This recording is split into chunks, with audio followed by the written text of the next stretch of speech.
You ever think you're walking into one of the happiest moments of your life, only to realize later it was actually the moment that changed everything? Because that's what this story is. It's not about a diner. It's not even really about a cop. It's about that split second when you see the truth of the world right in front of you and you can't unsee it anymore. Yeah, that happened. And once it does, nothing ever feels simple again. I had been gone a long time, months stacked on top of months. The kind of time where days blur together and you stop explaining things to people back home because you can't anyway. And the only thing that kept me grounded was this picture in my head of surprising my mom just walking into our old diner like it was any other Tuesday morning, seeing her look up from her coffee. That little gasp she always does. You know what I mean? The laugh that turns into tears the moment where for once everything feels normal again. I planned it quietly, kept it to myself, coordinated through a family friend, so she'd be there without suspecting a thing, and the whole drive-in I was lighter than I'd felt in years. No tension, no scanning rooftops, just home. The thing about home, though, is sometimes it hasn't been waiting for you the way you imagined. When I pulled into the parking lot, something felt off. Not dramatic, just wrong, like the air itself was holding its breath. I pushed the diner door open, the bell rang like it always did, but instead of chatter and clinking plates, there was this heavy silence, the kind that presses against your ears. And then I saw her. My mother. On the floor. Blood on her cheek, tea spreading across the tiles, her good coat stained and twisted under her like it had given up too. And standing over her was the sheriff, chest out, hand resting a little too close to his gun like he was daring the room to say something. Nobody did. People stared at their plates at the wall anywhere but at what was happening. And in that moment, something inside me went very, very still. My mom had always been small but strong, the kind of woman who didn't raise her voice because she didn't need to, who worked 2 jobs after my dad died and still made it to every school meeting, every game, every rough night when I needed her. She'd lived in the same house for decades, the one with the porch steps worn down by time and stubbornness, and lately she'd been dealing with things she didn't like to talk about, notes left where they shouldn't be, code violations that made no sense, polite men in nice trucks hinting that it might be time for her to move on. She kept saying no, calmly, firmly, and men like the sheriff men who live off being obeyed, they don't handle that well. I learned later what set him off that morning, how it was nothing really her coat brushing his boot as she walked past, barely enough to notice. He noticed. He always noticed anything that let him remind people who he thought he was. He shoved his chair back, stood up, said something sharp and ugly, and before my mom could even finish apologizing, he hit her. Open hand. Full force. The sound cracked through the diner and knocked the breath out of her and somehow knocked the courage out of everyone else too. She fell hard, hit the booth, hit the floor, and he stood there demanding an apology like she'd spilled coffee on his paperwork instead of bleeding on the tiles. When I said her name, it came out quiet, almost broke, but the whole room heard it. She looked up and saw me, and for a split second I saw relief and fear fighting on her face, relief that I was there, fear of what that might mean.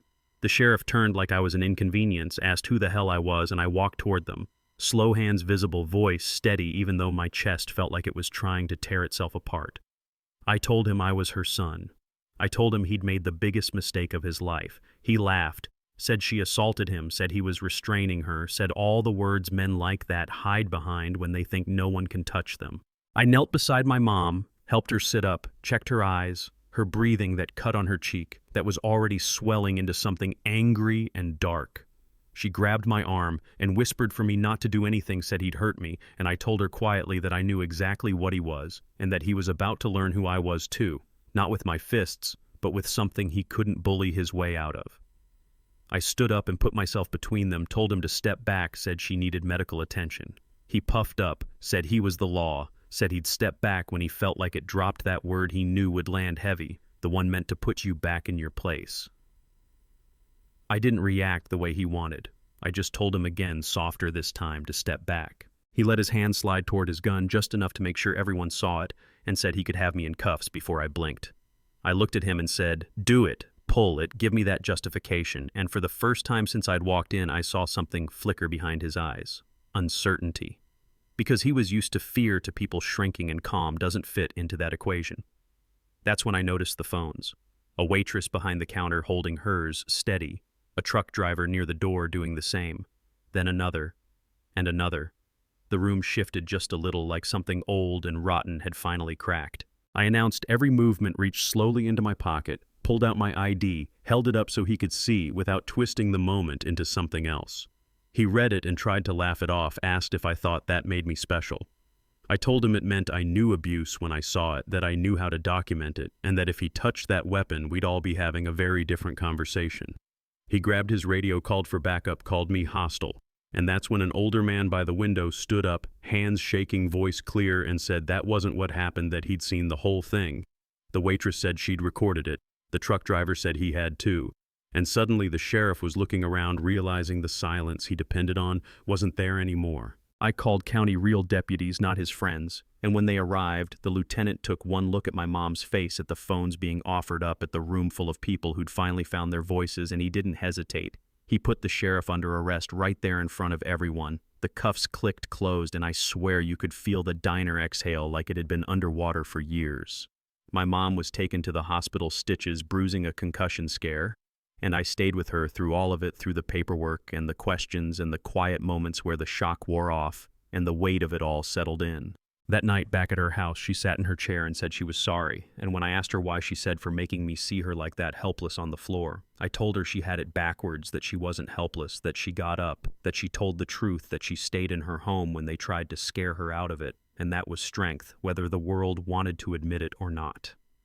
Over the next weeks, the story didn't fade, it grew, because once one person speaks up, others remember their own stories. Complaints piled up, records were pulled, money trails led places they shouldn't have. It turned out the sheriff wasn't just cruel, he was running the town like his own business, protection money, forced sales, harassment dressed up as procedure.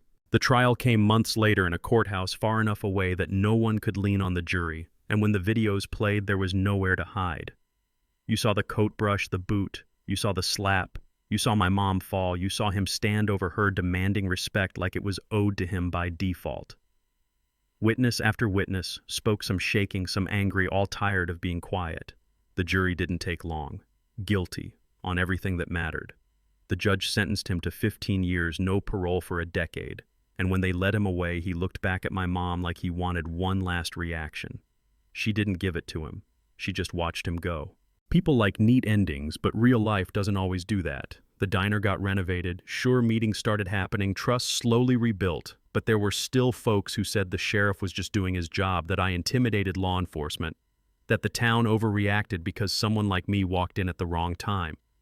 And maybe that's the part that matters most, because it forces the question out into the open. If you'd been sitting there that morning, would you have stood up before I walked in? Or would you have stared at your plate and told yourself it wasn't your business?